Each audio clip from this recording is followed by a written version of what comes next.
There was once a small village hidden between quiet mountains and endless fields. A place so far from the rest of the world that even the wind seemed to whisper slowly when it passed through. In that forgotten village lived a boy named Lucas, a boy whose life was stitched together with poverty, hunger, and a quiet kind of loneliness that only children of hardship understand. Lucas's shoes had holes big enough for dust to slip in. His school bag was held together with threads his mother had sewn late at night. His pockets never knew the weight of coins, and some nights his family slept without dinner.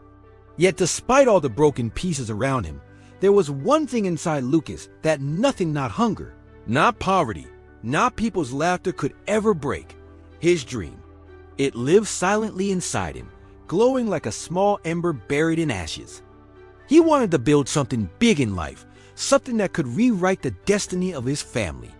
But every time he shared his dream, people laughed. "Lucas, stop thinking like that," they said. "How can a boy with empty pockets think big? Worry about bread for tomorrow, not dreams for the future." Their words stung, not because they were cruel, but because they carried the weight of truth as the world saw it. But deep inside, Lucas believed that the world's truth wasn't the only truth. His life didn't have to remain what it was. His future did not have to wear the same torn clothes as his present. One cold evening, when the sky was painted gold with the fading sun, Lucas sat alone by the river. He hugged his knees, watching the water carry away leaves, twigs, and little reflections of the dying light. Everything around him looked like it was moving forward, except him. That's when he heard soft footsteps on the dirt path behind him. A warm voice followed. "Lucas, why does your face look heavier than the world itself?" It was Mrs. Tania, the village's quiet teacher, a woman whose presence felt like a lantern in a dark room. Her face carried the calmness of someone who had seen storms and survived them. Lucas lowered his head. "Mrs. Tania, everyone says I will never achieve anything great because I'm poor. They say my dreams are foolish. They say I should just accept my fate." Mrs. Tania didn't answer right away. She reached into her bag and pulled out a small silver mirror, old yet beautifully polished, as if it had witnessed many lifetimes. She placed it in Lucas's hands. "Look," she whispered. "Tell me what you see." Lucas lifted the mirror. "Myself, tired, dirty. Nothing special." "Do you see the pain in your eyes?" she asked gently. "Yes." "Good," she said. "Now look deeper, beyond the pain." Lucas frowned, confused. But he looked again closer this time, and slowly. Something changed. He didn't just see a tired boy. He didn't just see poverty. He saw something else, a small, bright spark staring back at him. Mrs. Tania smiled. "That spark is your fire, Lucas, your belief, your inner strength. Most people lose that fire. They let the world cover it with dust, dust of doubt, dust of fear, dust of other people's opinions. But if you protect that fire, if you feed it with courage and discipline, it will light your path through the darkest nights of your life." Lucas swallowed hard. The river, the wind, the fading sun all suddenly felt different. The world hadn't changed, but something inside him had. Mrs. Tania continued, "People will try to cloud your mirror with their judgments. They will tell you that you are small, that you are not enough. But you must clean this mirror with your actions. Look at your true self every day, Lucas, and never forget the fire you just saw." From that night on, Lucas carried the mirror in his pocket, close to his heart, as if it were the most precious thing he owned. And he began to work. Not in a shop full of technology or machines, but in the simple, humble marketplace of the village. At dawn, while everyone was still asleep, Lucas walked to the orchards. He picked fresh apples still cool from the morning air. He collected figs soft as velvet, grapes heavy with sweetness, and berries that stained his fingers purple. Then he loaded them onto a small wooden cart he had repaired himself. Lucas didn't just sell fruit.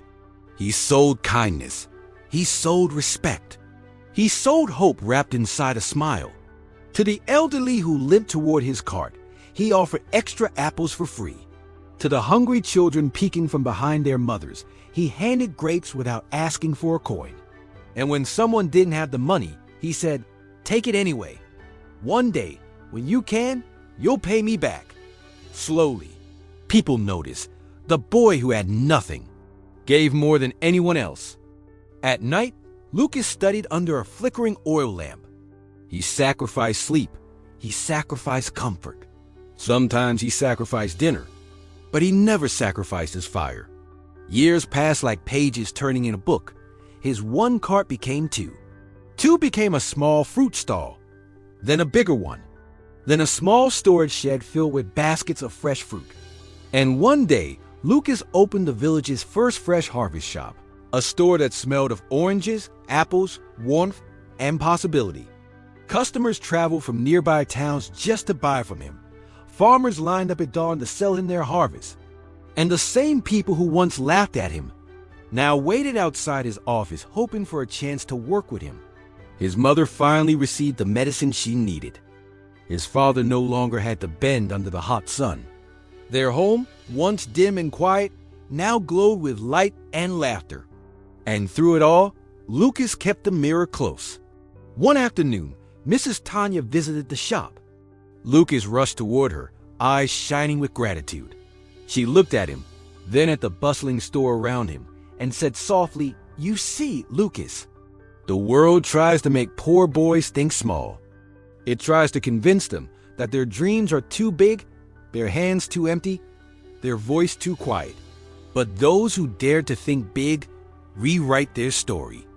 You, Lucas, you have proven that dreams are not measured by the money in your pocket, but by the fire in your heart." Lucas felt his throat tighten. He looked at the mirror still shining after all these years. Still clean, still truthful. Mrs. Tania placed a hand on his shoulder. "If anyone watching your story today feels even a tiny spark in their heart," she said, "they must protect it. Dreams begin small, but so do forest fires, so do revolutions, and so do destinies." Lucas nodded, because he knew the truth now. Destiny isn't given. Destiny is built fruit by fruit, step by step, act by act, and day by day by those brave enough to believe. Thank you for watching. If this story touched you, please subscribe and share it with someone who needs to hear it.